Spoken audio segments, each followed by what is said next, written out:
गरीबदास जी कहते हैं, गरीब नर से फिर पशुआ कीजे, गधा बैल बनाए, 56 भोग कहाँ मन बोरे, कुर्डी चरने जाए। गरीब तुमने उस दरगाह का महल ना देखा, धर्मराज के तिल तिल का लेखा। परंतु वह नाराज हो गया और बोला, तू गृहस्थी है, मैं बाल ब्रह्मचारी हूं, आप जाइए, एक साधु को शिक्षा देने आया है। कबीर राम नाम से खिज मरें, कुष्टी हो गल जाए, शुकर होकर जन्म ले, नाक डूबता खाए। भावार्थ, कबीर जी ने कहा है कि अभिमानी व्यक्ति राम नाम की चर्चा से खिंच जाता है, फिर कोढ़ यानी कुष्ठ रोग लगकर गलकर मर जाता है। अगला जन्म सुअर का प्राप्त करके गंध खाता है। सुअर की नाक भी गंध में डूबी रहती है। इस प्रकार का कष्ट वह प्राणी उठाता है जो भक्ति नहीं करता या नकली संत बनकर जनता में फोकट महिमा बनाता है। हे हरलाल, मैंने उसके कान में बताया था कि वह दिन याद कर, मैंने क्या कहा था, आप माने नहीं थे। हे जीव, आपको इस किसान का कर्ज उतारना पड़ेगा। लठ खाकर उतार, चाहे राजी खुशी उतार, वैसे पीछा नहीं छूटेगा। उस बैल शरीरधारी नकली बाबा के बात समझ में आ गई है। यह पहले किसी जन्म में परमेश्वर कबीर जी का शिष्य बना था, परंतु फिर गिरी पंथ में चला गया था, जिस कारण से यह सुमार्ग त्याग कर जन्म मरण का कष्ट भोग रहा है। अब यह कभी नहीं बैठेगा। हरलाल जी गरीबदास जी के चरणों में गिर गए और कहा कि हे संत महाराज, मुझे अपना शिष्य बना लो, मैं तो घर बार त्याग कर आपके साथ रहूंगा। मेरी तो आंखें खुल गई। भक्ति बिना जीव कितना कष्ट उठाता है। संत गरीबदास जी ने यह वाणी बोली, गाड़ी बाहो घर रहो, खेती करो खुशहाल, साईं सिर पर राखिए सही भक्त हरलाल। भावार्थ, परमात्मा प्राप्ति के लिए घर त्यागने की आवश्यकता नहीं है। अपना खेती का कार्य तथा गाड़ी बहाने यानी ट्रांसपोर्ट का कार्य खुशी खुशी करो। घर पर रहो, परमात्मा की भक्ति जो मैं बताऊं वह करते रहो, आप सही भक्त कहलाओगे। गरीब नाम उठत नाम बैठत, नाम सोवत जागरे, नाम खाते नाम पीते, नाम सेती लागरे। यही प्रमाण यजुर्वेद अध्याय 40 के मंत्र 15 में है कि वायु अनिलम अथ इदम अमृतम भस्मंतम शरीरम, ओम कृतु स्मर किल्वे, स्मर कृतम स्मर। भावार्थ, संत गरीबदास जी ने कहा कि जो सत्य साधना के सत्य मंत्र मैं आपको दूंगा, उनका जाप खाते पीते जागते समय यानी सुबह सोकर उठो कुछ समय जाप करो, सोने से पूर्व कुछ समय जाप करो, बैठते समय फिर उठते समय परमात्मा का नाम जाप करो। इस प्रकार घर का कार्य भी होता है, स्मरण भी। जैसे गांव में देखते हैं कि लोग सारा सारा दिन ताश खेलते हैं, हुक्के पर वक्त जाया करते हैं, राजनीति की बातें या किसी व्यक्ति की निंदा की चर्चा या सांग सिनेमा देखने में समय नष्ट करते हैं। उस समय को परमात्मा की भक्ति तथा सत्संग चर्चा सुनने में सदुपयोग करें तो मोक्ष संभव है। श्री हरलाल जाट जी दीक्षा लेकर घर आया, घर वालों को सब बात बताई। उस नकली बाबा की यादगार यानी समाधि तोड़ फेंकी और पूरे परिवार को छुड़ानी ले गए। संत गरीबदास जी से दीक्षा दिलाई, अपना तथा अपने परिवार का कल्याण कराया। संत गरीबदास जी के आदेश से उस गोरे बैल को कभी गाड़ी या हल में नहीं जोता। उसको सब पशुओं से भिन्न कमरे में बांधकर अच्छा चारा खिलाया।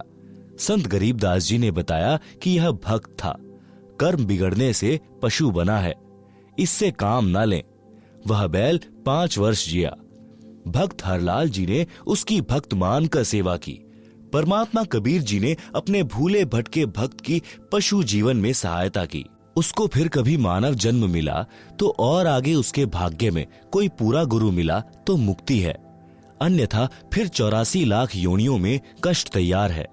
भक्त हरलाल की संतान बेरी में आज भी इस घटना की साक्षी है। तंबाकू सेवन करना महापाप है। संत गरीबदास जी ने भक्त हरलाल जी से कहा कि आप जो भी दीक्षा लेते हैं, तंबाकू का हुक्का, बीड़ी, सिगरेट, चिलम आदि में डालकर भी कभी सेवन नहीं करना और अन्य नशीली वस्तुओं का प्रयोग न करना।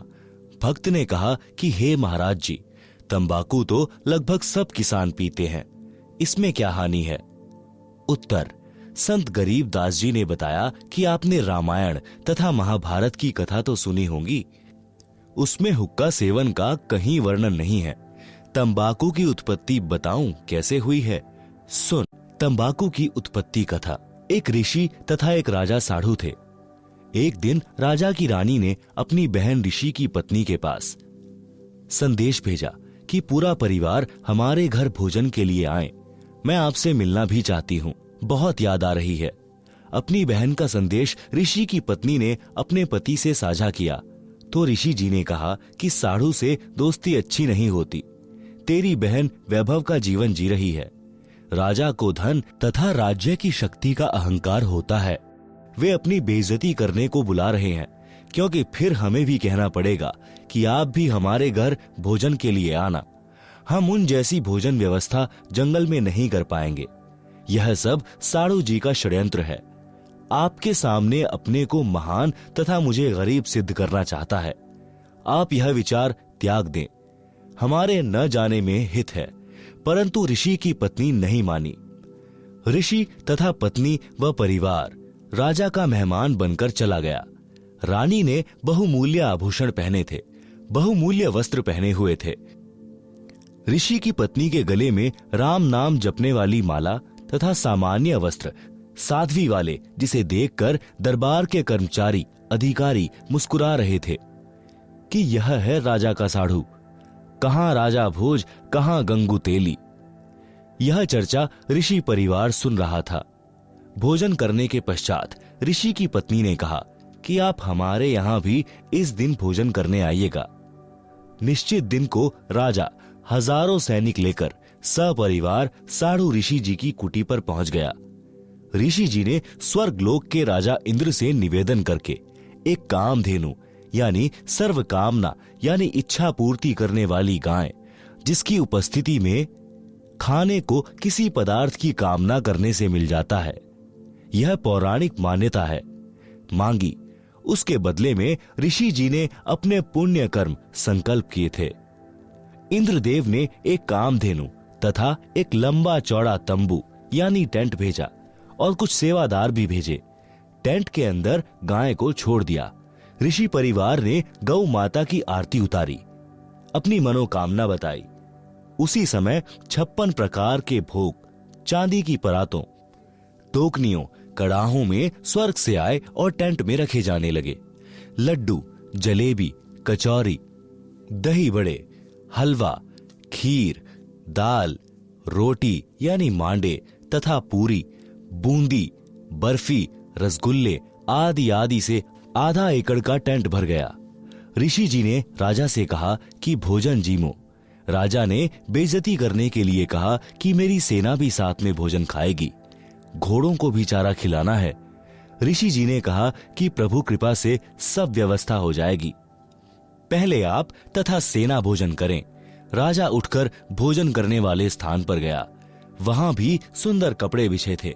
राजा देखकर आश्चर्यचकित रह गया। फिर चांदी की थालियों में भिन्न भिन्न प्रकार के भोजन ला लाकर सेवादार रखने लगे। अन्न देव की स्तुति करके ऋषि जी ने भोजन करने की प्रार्थना की। राजा ने देखा कि इसके सामने तो मेरा भोजन भंडारा कुछ भी नहीं था। मैंने तो केवल ऋषि परिवार को ही भोजन कराया था, वह भी 3-4 पदार्थ बनाए थे। राजा शर्म के मारे पानी पानी हो गया। खाना खाते वक्त बहुत परेशान था। ईर्ष्या की आग धधकने लगी। बेइज्जती मान ली। सर्व सैनिक खाएं और सराहें। राजा का रक्त जल रहा था। अपने टेंट में जाकर ऋषि को बुलाया और पूछा कि यह भोजन जंगल में कैसे बनाया। न कोई कड़ाही चल रही है, न कोई चूल्हा जल रहा है। ऋषि जी ने बताया कि मैंने अपने पुण्य तथा भक्ति के बदले स्वर्ग से एक गाय उधारी मांगी है। उस गाय में विशेषता है कि हम जितना भोजन चाहें तुरंत उपलब्ध करा देती है। राजा ने कहा कि मेरे सामने उपलब्ध कराओ तो मुझे विश्वास हो। ऋषि तथा राजा टेंट के द्वार पर खड़े हो गए। अंदर केवल गाय खड़ी थी। द्वार की ओर मुख था। टेंट खाली था क्योंकि सबने भोजन खा लिया था। शेष बचा सामान तथा सेवक ले जा चुके थे। गाय को ऋषि जी की अनुमति का इंतजार था। राजा ने कहा कि ऋषि जी, यह गाय मुझे दे दो। मेरे पास बहुत बड़ी सेना है, उसका भोजन इससे बनवा लूंगा। तेरे किस काम की है? ऋषि ने कहा, राजन, मैंने यह गौ माता उधारी ले रखी है, स्वर्ग से मंगवाई है। मैं इसका मालिक नहीं हूं, मैं आपको नहीं दे सकता। राजा ने दूर खड़े सैनिकों से कहा कि इस गाय को ले चलो। ऋषि ने देखा कि साढ़ू की नीयत में खोट आ गया है। उसी समय ऋषि जी ने गौ माता से कहा कि गौ माता, आप अपने लोक, अपने धनी स्वर्गराज इंद्र के पास शीघ्र लौट जाएं। उसी समय कामधेनु टेंट को फाड़कर सीधी ऊपर को उड़ चली। राजा ने गाय को गिराने के लिए गाय के पैर में तीर मारा। गाय के पैर से खून बहने लगा और पृथ्वी पर गिरने लगा। गाय घायल अवस्था में स्वर्ग में चली गई। जहां जहां गाय का रक्त गिरा था वहीं वहीं तंबाकू उग गया। फिर बीज बनकर अनेकों पौधे बनने लगे। संत गरीब दास जी ने कहा है कि तमा प्लस खू यानी तमाखू, खू नाम खून का, तमा नाम गाय, 100 बार सौगंध इसे न पिए खाएं। भावार्थ है कि फारसी भाषा में तमा गाय को कहते हैं, खू खून यानी रक्त को कहते हैं। यह तमाकू गाय के रक्त से उपजा है। इसके ऊपर गाय के बाल जैसे रूंग यानी रोम जैसे होते हैं। हे मानव, तेरे को 100 बार सौगंध है कि इस तमाकू का सेवन किसी रूप में भी मत कर। तमाकू का सेवन गाय का खून पीने के समान पाप लगता है। मुसलमान धर्म के व्यक्तियों को हिंदुओं से पता चला कि तमाकू की उत्पत्ति ऐसे हुई है। उन्होंने गाय का खून समझकर खाना तथा हुक्के में पीना शुरू कर दिया, क्योंकि गलत ज्ञान के आधार से मुसलमान भाई गाय के मांस को खाना धर्म का प्रसाद मानते हैं। वास्तव में हजरत मोहम्मद, जो मुसलमान धर्म के प्रवर्तक माने जाते हैं, उन्होंने कभी भी जीव का मांस नहीं खाया था। गरीबदास जी कहते हैं, नबी मुहम्मद नमस्कार है, राम रसूल कहाया, 1,80,000 को सौगंध जिन नहीं करद चलाया। अर्श कुर्श पर अल्लाह तख्त है, खालिक बिन नहीं खाली। वह पैगंबर पाक पुरुष थे, साहिब के अबदाली। भावार्थ, नबी मोहम्मद तो आदरणीय महापुरुष थे जो परमात्मा के संदेशवाहक थे। ऐसे ऐसे 1,80,000 पैगंबर मुसलमान धर्म में यानी बाबा आदम से लेकर मोहम्मद तक माने गए हैं। वे सब पाक यानी पवित्र व्यक्ति थे, जिन्होंने कभी किसी पशु पक्षी पर करद यानी तलवार नहीं चलाई। वे तो परमात्मा से डरने वाले थे, परमात्मा के कृपा पात्र थे। बाद में कुछ मुल्ला काजियों ने मांस खाने की परंपरा शुरू कर दी, जो आगे चलकर धार्मिकता का अपवाद यानी बिगड़ा रूप बन गई। उसी आधार से सर्व मुसलमान भाई पाप को खा रहे हैं। फिर भ्रमित मुसलमानों ने तंबाकू का सेवन यानी खाना हुक्का बनाकर पीना प्रारंभ कर दिया। भोले हिंदू धर्म के व्यक्तियों ने उनकी चाल नहीं समझी। उनके कहने से तंबाकू का सेवन जोर शोर से शुरू कर दिया। वर्तमान में तो यह पंचायत का प्याला बन गया है, जो भारी भूल है, अज्ञानता का पर्दा है। इसे भूल कर भी सेवन नहीं करना चाहिए। संत गरीबदास जी ने फिर बताया है कि हे भक्त हरलाल जी, और सुन तंबाकू के सेवन के पाप। पर द्वारा स्त्री का खोले, 70 जन्म अंधा हो डोले। मदिरा पीवे कड़वा पानी, 70 जन्म श्वान के जानी। मांस आहारी मानवा, प्रत्यक्ष राक्षस जान। मुख देखो न तास का, वो फिरे 84 खान। सुरापान मधमासाहारी, गमन करे भोगे पर नारी। 70 जन्म कटत हैं शीश, साक्षी साहिब है जगदीश।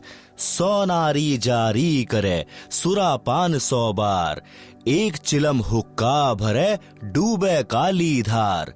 हुक्का हरदम पीवते लाल मिलावे धूर, इसमें संशय है नहीं जन्म पीछले सूर। उपरोक्त वाणियों का भावार्थ। वाणी संख्या 1 में कहा है कि जो व्यक्ति अन्य स्त्री से अवैध संबंध बनाता है उस पाप के कारण वह 70 जन्म अंधे के प्राप्त करता है। अंधा गधा गधी, अंधा बैल, अंधा मनुष्य या अंधी स्त्री के लगातार 70 जन्मों में कष्ट भोगता है। वाणी संख्या 2। कड़वी शराब रूपी पानी जो पीता है वह उस पाप के कारण 70 जन्म तक कुत्ते के जन्म प्राप्त करके कष्ट उठाता है। गंदी नालियों का पानी पीता है। रोटी न मिलने पर गुह यानी टट्टी खाता है। वाणी संख्या 3। जो व्यक्ति मांस खाते हैं वे तो स्पष्ट राक्षस हैं। उनका तो मुख भी नहीं देखना चाहिए, यानी उनके साथ रहने से अन्य भी मांस खाने का आदी हो सकता है, इसलिए उनसे बचें। वह तो 84 लाख योनियों में भटकेगा। वाणी संख्या 4-5। सुरा यानी शराब पीने वाले तथा पर स्त्री को भोगने वाले, मांस खाने वालों को अन्य पाप कर्म भी भोगना होता है। उनके 70 जन्म तक मानव या बकरा बकरी, भैंस या मुर्गे आदि के जीवनों में सिर कटते हैं। इस बात को मैं परमात्मा को साक्षी रखकर कह रहा हूं, सत्य मानना। वाणी संख्या 6।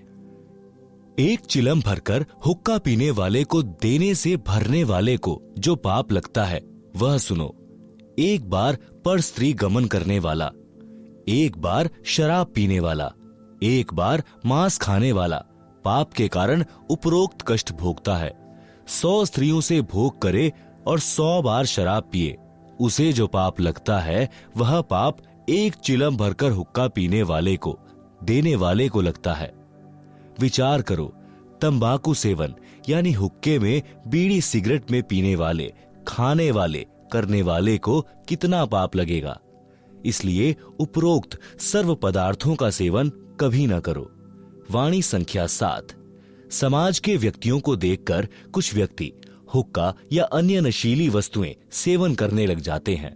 यदि सत्संग सुनकर बुराई त्याग देते हैं तो वे जीव पिछले जन्म में भी मनुष्य थे। उनके अंदर नशे की गहरी लत नहीं बनती, परंतु जो बार बार सत्संग सुनकर भी तंबाकू आदि नशे का त्याग नहीं कर पाते, वे पिछले जन्म में सूअर के शरीर में थे। सूअर के शरीर में बदबू यानी बैड स्मेल सूंघने से तंबाकू की बदबू पीने सूंघने की गहरी आदत होती है। वे शीघ्र हुक्का व अन्य नशा नहीं त्याग पाते। वे अपने अनमोल मानव शरीर रूपी लाल को मिट्टी में मिला रहे हैं। उनको अधिक सत्संग सुनने की राय दी जाती है। निराश न हो, सच्चे मन से परमात्मा कबीर जी से नशा छुड़वाने की पुकार प्रार्थना करने से सब नशा छूट जाता है। तंबाकू के विषय में अन्य विचार। तंबाकू यानी हुक्का पीने वालों की स्थिति बताई है। संत गरीब दास जी के ग्रंथ में अथ तंबाकू की बैत नामक अध्याय में पितबाई खांसी निबासी निबास, कफदल कलेजा लिया है गिरास, काला तमाखू अरु गोरा पिवाक, 10-20 लंगर जहां बैठे गुटाक, बाजे ने गुड़गुड़ अरु हुक्के हजूम, कोरे कुबुद्धि बीसा है ना सूम, बाकी पगड़ी अरु बाकी ही ने, खुद डूबे अरु डुबोए है के, गुटाकड़ अटाकड़ मटाकड़ लहूर, एक बैठेगा अड़कर एक बैठेगा दूर, पीवे तमाखू पड़े करम मार, अमली के मुख में मूत्र की धार, कड़वा ही कड़वा तू करता हमेश, कड़वा ही ले प्यारे कड़वा ही पेश, कामी क्रोधी तू लोभी लबूट, बचन मान मेरा धूमा न घूंट, हुक्का हरामी गुलामी गुलाम, धनी के सरे में न पहुंचे अलाम, पामर परम धाम जाते न कोई, झूठे अमल पर दई जान खोई, मुर्दा मजावर हरामी हराम, पीवे तमाखू सो इंद्री के गुलाम, अज्ञान नींद न सो उठ जाग, पीवे तमाखू गए फुटी भाग, भांग तमाखू पीवे ही सुरापान से हेत, गोसत मिट्टी खाए कर जंगली बने प्रेत, पान तमाखू चाब ही सांस नाक में देत। सो तो अकार्थ गए जो भड़ भूजे का रेत। भांग तमाखू पी वही गोसत गला कबाब। मोर मृग को भगत है देंगे कहा जवाब। भांग तमाखू पीवते चिस्मियों नाली तमाम। साहिब तेरी साहिबी जाने कहाँ गुलाम। गौ अपनी अम्मा है इस पर छुरी नबा है। गरीब दास घी दूध को सब ही आत्म खाए। भावार्थ। उपरोक्त वाणियों का भावार्थ है कि मानव शरीर को ऑक्सीजन की आवश्यकता है। उसके स्थान पर तंबाकू का धुआं यानी कार्बन डाइऑक्साइड प्रवेश करता है तो उनको खांसी रोग हो जाता है। पित्त तथा बाय यानी बाय का रोग हो जाता है। हुक्का पीने वाले का बैठने का स्टाइल बताया है कि हुक्का पीने वाले एक दो तो हुक्के के निकट बैठेंगे, एक कुछ दूरी पर बैठेगा और कहेगा कि सरकाइए थोड़ा सा। दूसरे उसकी ओर हुक्का देंगे। फिर नय यानी नली जिससे धुआं खींचते हैं गुरड़ गुरड़ बाजेगी। आप तो हुक्का पीकर डूबे हैं और छोटे बच्चे भी उनको देखकर वही पाप करके नरक की काली धार में डूबेंगे। जो तंबाकू पीते हैं उनके तो भाग फूटे ही हैं। अन्य को तंबाकू पीने के लिए उत्प्रेरक बनकर डुबोते हैं। उपरोक्त बुराई करने वाले तो अपना जीवन ऐसे व्यर्थ कर जाते हैं जैसे भड़बूजा बालू रेत को आग से खूब गर्म करके चने भूनता है, फिर सारा कार्य करके रेत को गली में फेंक देता है। इसी प्रकार जो मानव उपरोक्त बुराई करता है वह भी अपने मानव जीवन को इसी प्रकार व्यर्थ करके चला जाता है। उस जीव को नरक तथा अन्य प्राणियों के जीवन रूपी गली में फेंक दिया जाता है। जो व्यक्ति उपरोक्त पाप करते हैं वे भगवान के दरबार में क्या जवाब देंगे, यानी बोलने योग्य नहीं रहेंगे। फिर कहा है कि गाय अपनी माता के तुल्य है, जिसका सब धर्म जाति वाले दूध ही पीते खाते हैं। इसलिए गाय को मत मारो। विषय तंबाकू का चल रहा है। भक्ति मार्ग में तंबाकू सबसे अधिक बाधा करता है। जैसे अपने दोनों नाकों के मध्य में एक तीसरा रास्ता है जो छोटी सुई के नाके जितना है। जो तंबाकू का धुआं नाकों से छोड़ते हैं वह उस रास्ते को बंद कर देता है। वही रास्ता ऊपर को त्रिकुटी की ओर जाता है जहां परमात्मा का निवास है। जिस रास्ते से हमने परमात्मा से मिलना है उसी को तंबाकू का धुआं बंद कर देता है। हुक्का पीने वालों को देखा है प्रतिदिन हुक्के की नय यानी नली में लोहे की गज यानी एक पतला सा सरिया घुमाते हैं, जिनमें से धुएं का जमा हुआ मैल निकलता है। वह नय रुक जाती है। मानव जीवन परमात्मा प्राप्ति के लिए ही मिला है। परमात्मा को प्राप्त करने वाले मार्ग को तंबाकू का धुआं बंद कर देता है। इसलिए भी तंबाकू भक्त के लिए महान शत्रु है। वैसे भी हुक्का पीने वाले भी मानते हैं कि तंबाकू अच्छी चीज नहीं है। जब कोई छोटा बच्चा अपने दादा ताऊ पिता चाचा को हुक्का पीते देखता है तो वह भी नकल करता है, हुक्के को पीने लगता है।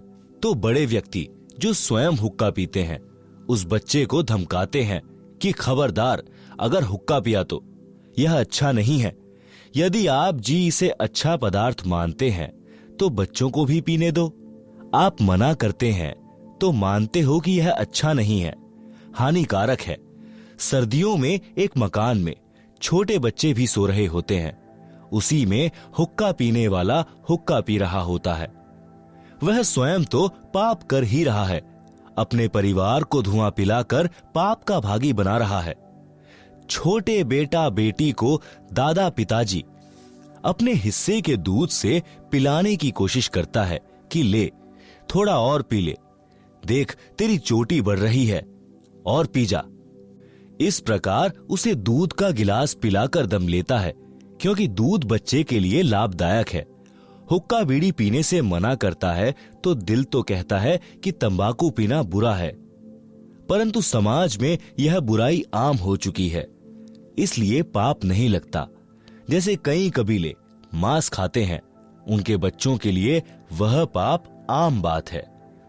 इसी प्रकार तंबाकू पीना भी महापाप है, परंतु परंपरा पड़ गई है, पाप नहीं लगता। इसे त्याग देना चाहिए। भक्त हरलाल जी ने उसी दिन हुक्का तोड़ दिया, चिलम फोड़ दी, सर्व परिवार को वे सब बातें सुनाई, नाम दीक्षा दिलाई। कई पीढ़ी तक बेरी के उन परिवारों में हुक्का नहीं था। बाद में सत्संग के अभाव में फिर से कुछ कुछ पीने लगे हैं। तंबाकू से गधे घोड़े भी घृणा करते हैं। एक दिन संत गरीबदास जी गांव छुड़ानी जिला जज्जर वाले किसी कार्यवश घोड़े पर सवार होकर जींद जिले में किसी गांव में जा रहे थे। मार्ग में गांव मालखेड़ी जो कि जिला जींद के खेत थे, उन खेतों में से घोड़े पर बैठकर जा रहे थे। गेहूं की फसल खेतों में खड़ी थी। घोड़ा रास्ता छोड़कर गेहूं की फसल के बीचों बीच चलने लगा।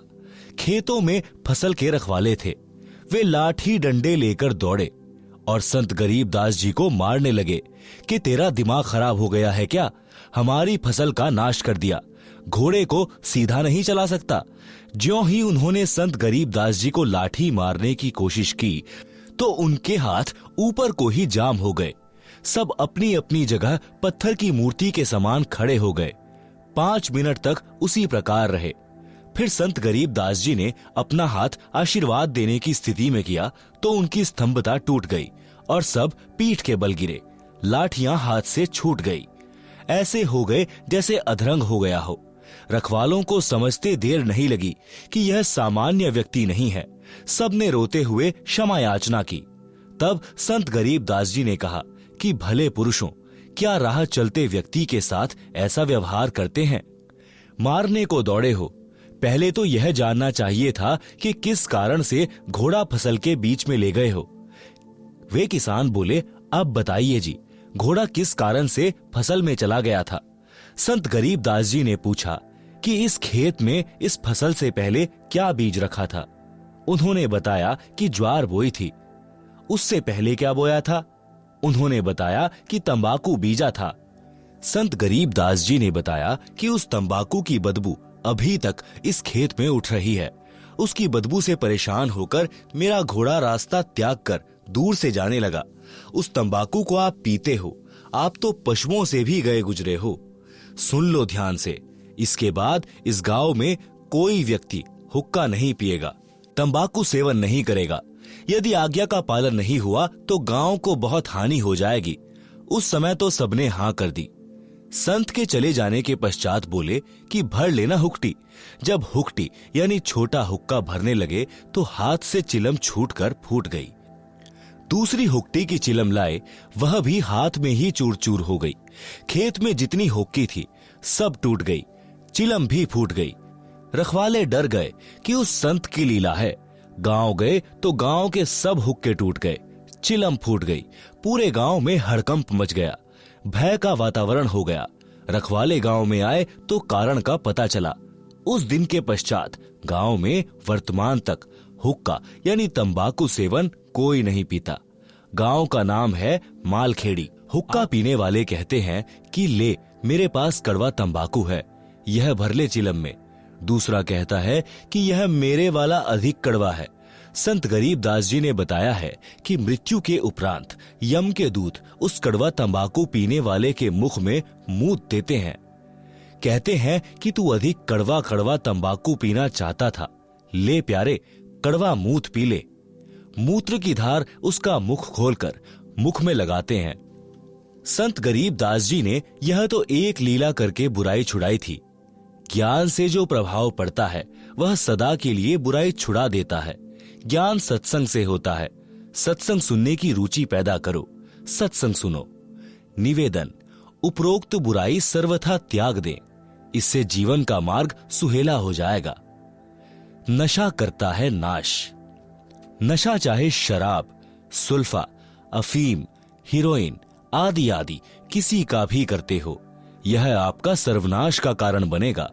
नशा सर्वप्रथम तो इंसान को शैतान बनाता है, फिर शरीर का नाश करता है। शरीर के 4 महत्वपूर्ण अंग हैं, फेफड़े, जिगर, गुर्दे व हृदय। शराब सर्वप्रथम इन चारों अंगों को खराब करती है। सुल्फा यानी चरस दिमाग को पूरी तरह नष्ट कर देता है। हीरोइन शराब से भी अधिक शरीर को खोखला करती है। अफीम से शरीर कमजोर हो जाता है, अपनी कार्यशैली छोड़ देता है। अफीम से ही चार्ज होकर चलने लगता है। रक्त दूषित हो जाता है। इसलिए इनको तो गांव नगर में भी नहीं रखें। घर की बात क्या, सेवन करना तो सोचना भी नहीं चाहिए। एक व्यक्ति दिल्ली पालम हवाई अड्डे पर नौकरी करता था। सन 1997 की बात है। उस समय उसकी सैलरी 12,000 रुपए महीना थी। दिल्ली के गांव में यह दास यानी रामपाल दास सत्संग करने गया। वहां एक वृद्धा अपनी 3 पोतियों के साथ सत्संग वाले घर में आई, जो नाते में सत्संग कराने वालों की चाची थी। वह गांव के बाहरी क्षेत्र में प्लॉट में मकान बनाकर रहती थी। वह लड़का भी उसी का था जो दिल्ली हवाई अड्डे पर नौकर था। बहुत शराब पीता था, घर की ठौर बिटोड़ा बना रखा था। पत्नी बच्चों को पीटता था, क्योंकि उसका प्रतिदिन शराब पीकर आना, पत्नी ने टोका टाकी करनी प्रतिदिन की महाभारत थी। पत्नी बच्चों को छोड़कर अपनी मां के घर चली गई। दादी ने बच्चों को संभाला, फिर स्वयं जाकर अपनी पुत्रवधू को समझा बुझाकर लाई। उस रात्रि में वह वृद्धा अपनी पुत्रवधू तथा पोतियों सहित आई थी, क्योंकि खुद के जेठ के घर सत्संग था, इसलिए आना पड़ा। सत्संग में प्रत्येक पहलू पर व्याख्यान देना होता है। पहले परमात्मा की भक्ति करने से लाभ तथा न करने से हानि बताई जाती है, जो पूरे विस्तार से बताई जाती है। उस दिन वह शराबी पहले घर गया। घर पर कोई नहीं मिला तो कुछ देर घर पर बैठा। फिर एक पड़ोसी ने बताया कि आपकी माताजी आपके ताऊ के घर पूरे परिवार को लेकर गई हैं। उनके यहाँ सत्संग हो रहा है, वहीं सबका खाना है। परमात्मा की करनी हुई, वह भी सत्संग में चला गया और सबसे पीछे बैठ गया, क्योंकि शराब पी रखी थी। सत्संग में बताया गया कि मानव जन्म प्राप्त करके जो व्यक्ति शुभ कर्म नहीं करता तो उसका भविष्य नरक बन जाता है। जो नशा करता है उसका वर्तमान तथा भविष्य दोनों नरक ही होते हैं। नशा इंसानों के लिए नहीं है, यह तो इंसान से राक्षस बनाता है। जो व्यक्ति पूर्व जन्म के पुण्य कर्मों वाले हैं, उनको इस जन्म में उन शुभ कर्मों के प्रतिफल में अच्छी नौकरी मिली है या अच्छा कारोबार है। यदि वर्तमान में शुभ कर्म, भक्ति व दान धर्म नहीं करोगे तो भविष्य के जन्मों में गधा, कुत्ता, सूअर, बैल बनकर धक्के व गंध खाओगे। जैसे मानव, स्त्री या पुरुष जीवन में पूर्व के शुभ कर्म अनुसार अच्छा भोजन मिला है, अच्छा मानव शरीर मिला है। जब चाहो खाना खाओ, प्यास लगे पानी पियो, इच्छा बने तो चाय दूध पियो, फल तथा मेवा यानी काजू बादाम खाओ।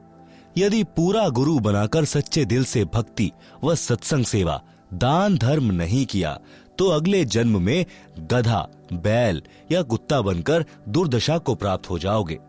न समय पर खाना मिलेगा, न पानी, न कोई गर्मी सर्दी से, मच्छर मक्खी से बचने का साधन होगा।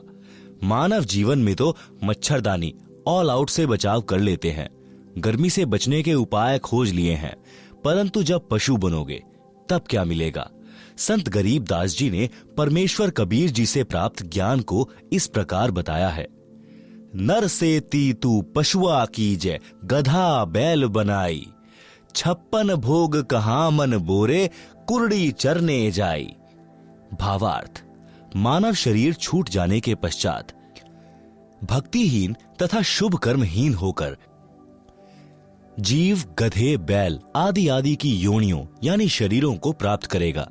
फिर मानव शरीर वाला आहार नहीं मिलेगा। गधा बनकर कुरड़ी यानी कूड़े के ढेर पर गंध खाएगा। बैल बनकर नाक में नाथा यानी एक रस्सी डाली जाएगी, रस्से से बंधा रहेगा। न प्यास लगने पर पानी पी सकेगा, न भूख लगने पर खाना खा सकेगा।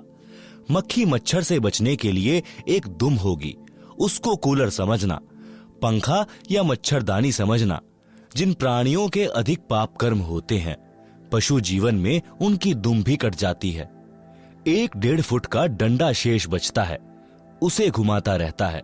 एक बैल के पिछले पैर के खुर के बीच में लगभग 1.5 इंच बड़ी कील लग गई। चलने से और अधिक अंदर चली गई। बैल पैर से लंग करने लगा। हाली को लगा कि झटका लग गया है, नस पर नस चढ़ गई होगी, चलने से ठीक हो जाएगा। कई बार ऐसा होता है कि नस पर नस चढ़ जाती तो बैल चलते चलते ठीक हो जाता था, परंतु अब की बार ऐसा नहीं हुआ। सारा दिन बैल हल में चला। घर तक आया तो पैर को कठिनाई से पृथ्वी पर रख पा रहा था, धीरे धीरे चल पा रहा था। घर पर आते ही बैठ गया। चारा भी नहीं चरा। आंखों से आंसू निकल रहे थे क्योंकि दर्द अधिक था। सुबह बैल उठा ही नहीं, लेट गया। पैर पर सूजन अधिक थी। गांव से पशुओं का डॉक्टर बुलाया। पुराने समय की बात है, उस समय ऐसा ही इलाज होता था। डॉक्टर ने देखकर बताया कि इसके घुटने में बाय है। पुराने गुड़ को कूटकर नरम करके पट्टी बांध दो, ठीक हो जाएगा।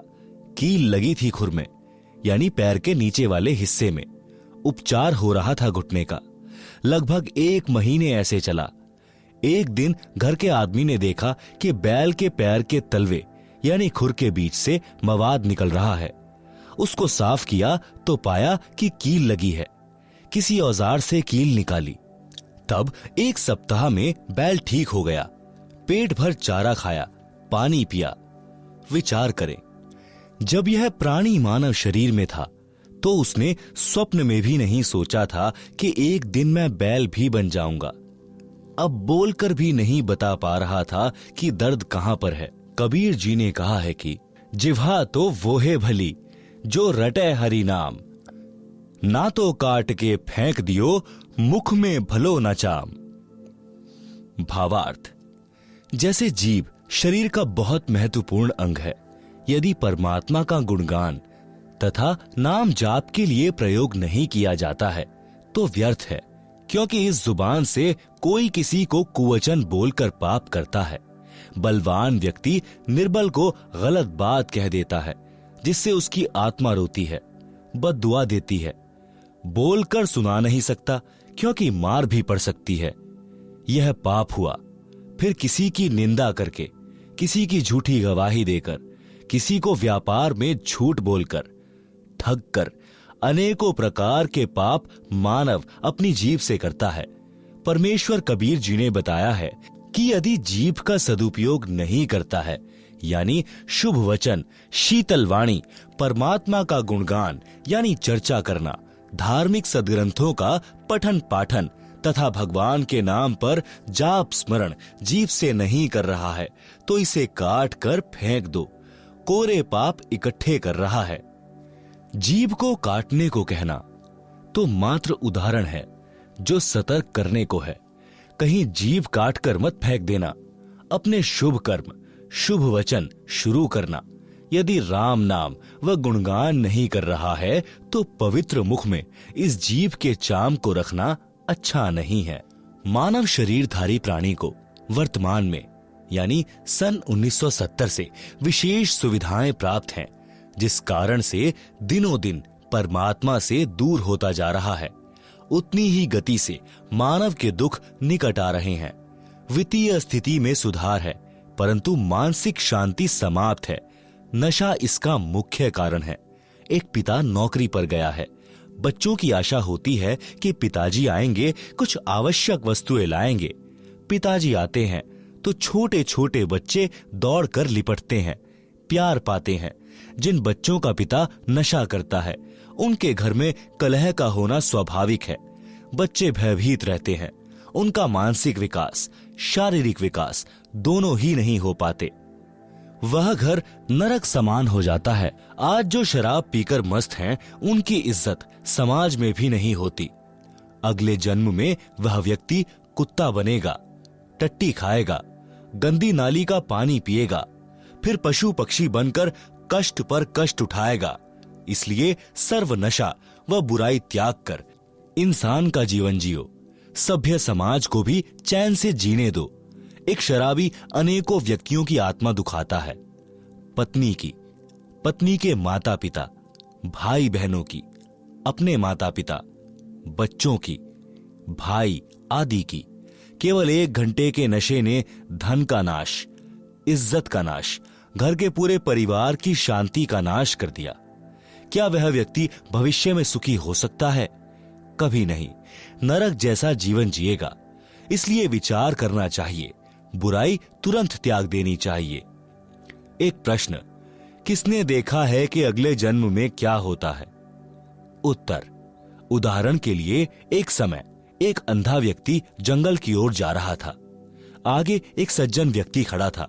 उसने कहा कि हे सूरदास जी, इधर मत जाओ, यह रास्ता भयंकर जंगल में जाता है। खूंखार शेर, चीते आदि आदि जानवर रहते हैं, आप लौट जाइए। यदि अंधे ने नशा नहीं कर रखा होगा तो तुरंत मुड़ जाएगा। यदि नशे में है तो कहेगा कि किसने देखा है कि जंगल में भयंकर शेर, चीते, सर्प आदि जानवर रहते हैं, और यह कहकर अपने पथ पर बढ़ जाता है।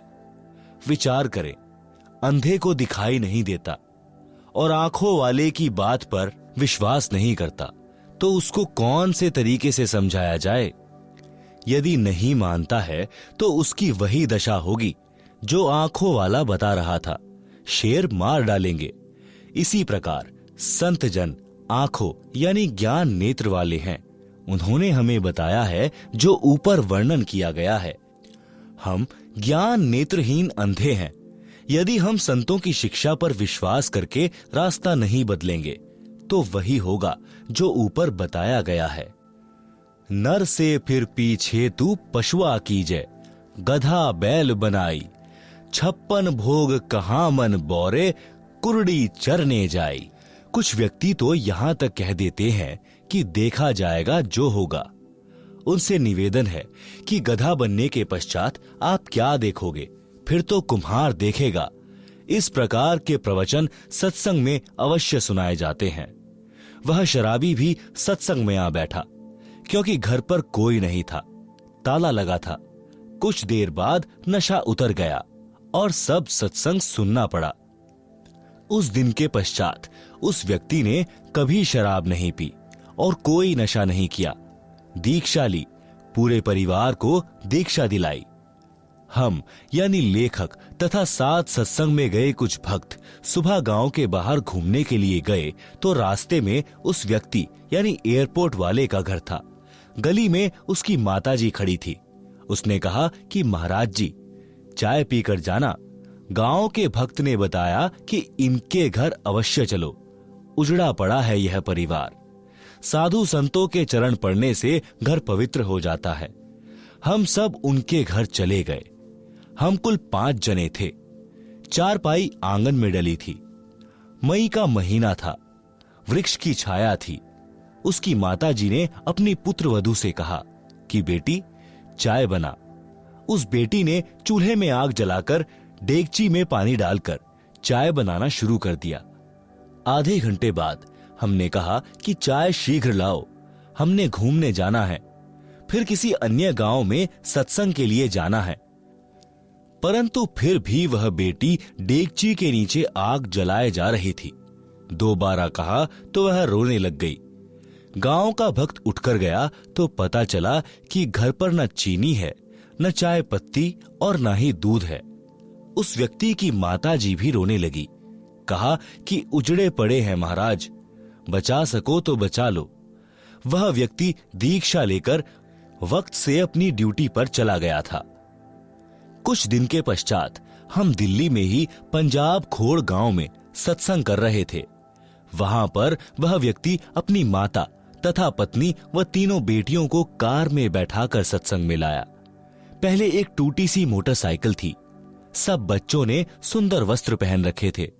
कह रहे थे कि पिताजी अब मम्मी के साथ कभी नहीं लड़ते। सब तनख्वाह दादी जी को देते हैं। हम तो स्वर्ग में रहने लगे। दादी जी बोली कि उस दिन आपके ऐसे दर्शन हुए कि हम तो उजड़े बस गए। मैंने कहा कि माई, तेरा बेटा बुरा नहीं था, इसने ये अच्छे विचार कभी सुने ही नहीं थे। यदि पहले ये विचार सुनने को मिल जाते तो यह बुराई करता ही नहीं। यह सब परमेश्वर कबीर जी की कृपा है जो उस दिन यह सत्संग में आ गया और इसकी आत्मा का मैल साफ हो गया। आपका परिवार नरक से निकलकर स्वर्ग में निवास कर रहा है। परमात्मा की मर्यादा में रहना कभी कष्ट नहीं आएगा। भक्ति करते रहना, कई पीढ़ी का उद्धार हो जाएगा। इस प्रकार सत्संग से मानव उद्धार होकर विश्व में शांति, आपसी प्रेम बढ़ता है। सत्संग विचार अवश्य सुना करो। माता पिता की सेवा व आदर करना परम कर्तव्य।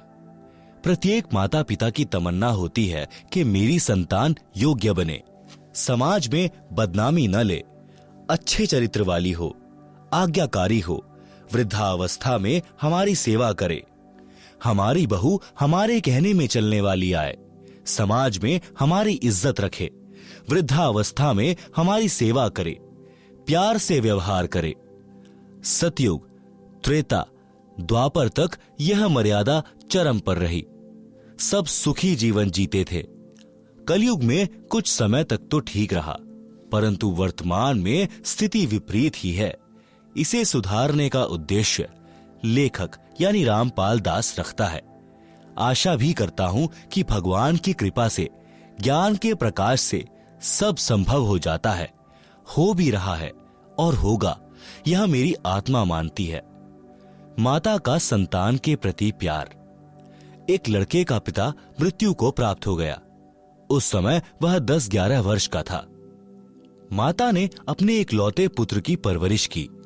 माता तथा पिता दोनों का प्यार माताजी ने दिया कि कहीं पुत्र को पिता का अभाव कष्ट न दे। लड़का युवा होकर शराब का आदी हो गया तथा वैश्यागमन करने लगा। माता से नित्य रुपए मांगे और आवारागर्दी में उड़ाए। एक दिन माता के पास पैसे नहीं थे। शराब के नशे में माता को पीटा तथा वैश्या के पास गया। उस दिन पैसे नहीं थे तो वैश्या ने कहा कि अपनी माता का दिल निकाल ला। उल्टा घर आया, माता बेहोश थी। छुरा मारकर माता का दिल निकाल कर चल पड़ा। नशे में ठोकर लगी और गिर गया। माता के दिल से आवाज आई कि बेटा, तेरे को चोट तो नहीं लगी?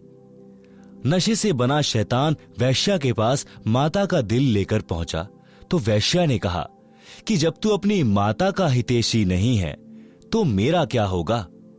किसी के बहकावे में आकर तू मुझे भी मार डालेगा। मेरे को तो तेरे से पीछा छुड़ाना था कि अब तू निर्धन हो गया है, मेरे किस काम का? इसलिए यह शर्त रखी थी कि तू माता का दिल निकाल नहीं सकता, क्योंकि वह तेरे को कभी किसी वस्तु के लिए मना नहीं करती थी। हे शैतान, चला जा मेरी आंखों के सामने से। यह कहकर वैश्या ने उसे घर से बाहर धक्का देकर द्वार बंद कर लिया। वह शैतान घर आया, माता के शव पर विलाप करने लगा। कहा कि माताजी, हो सके तो भगवान के दरबार में भी मुझे बचाना। आवाज आई कि बेटा, कुछ नहीं हुआ, बस तेरे को खुश देखना चाहती हूं। उसी समय नगर के लोग आए, थाने में सूचना दी। उस अपराधी को राजा ने फांसी की सजा दी। राजा ने फांसी चढ़ाने से पूर्व उसकी अंतिम इच्छा जानी। तो उस लड़के ने कहा कि कुछ नागरिकों को बुलाया जाए, मैं अपनी कारगुजारी को सबके साथ साझा करना चाहता हूं। नगर के व्यक्ति आए। उस लड़के ने अपना जुल्म कबूला और बताया कि मैंने उपरोक्त जुल्म किया। मेरी मां की आत्मा अंतिम समय में भी मेरे सुखी रहने की कामना करती रही। मेरे को नशे ने शैतान बना दिया। मैंने वैश्यागमन करके समाज को दूषित किया। आप लोग मेरे से नसीहत लेना। जो घोर पाप मैंने अपनी माताजी को परेशान करके किया, कोई मत करना। माता जैसी हमदर्द संसार में पत्नी भी नहीं हो सकती, भले ही वह कितनी ही नेक हो। माता अपने बेटा बेटी को इतना प्यार करती है कि सर्दियों में बच्चा पेशाब कर देता है तो माता स्वयं उसके पेशाब से भीगे ठंडे वस्त्र पर लेटती है। बच्चे के नीचे सूखा बिछौना कर देती है। यदि बच्चा भूख से रो रहा होता है तो खाना बीच में छोड़कर उसे पहले अपना दूध पिलाकर शांत करती है। पिता बच्चों की हर संभव गलती क्षमा कर देता है। परमात्मा कबीर जी ने कहा है कि पिता अपने पुत्र पुत्री के सर्व अपराध क्षमा कर देता है।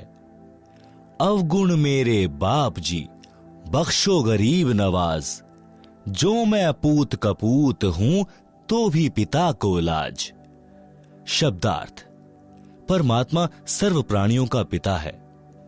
पिता में विशेषता होती है कि उसका बेटा बेटी अज्ञानता में गलती कर देते हैं और वे पिता से क्षमा याचना कर लेते हैं कि भविष्य में कभी गलती नहीं करेंगे, तो पिता उनको तुरंत क्षमा कर देता है। इसलिए भक्त परमात्मा से विनय करता है कि हे दीन दयाल, आप तो सबके पिता हो, मेरे अवगुण यानी अपराध पिता होने के नाते क्षमा करना। मैं कपूत यानी निकम्मा पुत्र भी हूं, तो भी आप पिता का कर्तव्य पालन करके क्षमा करना। राम भक्त की पत्नी का देहांत हो गया। उस समय उसका पुत्र 3 वर्ष का था।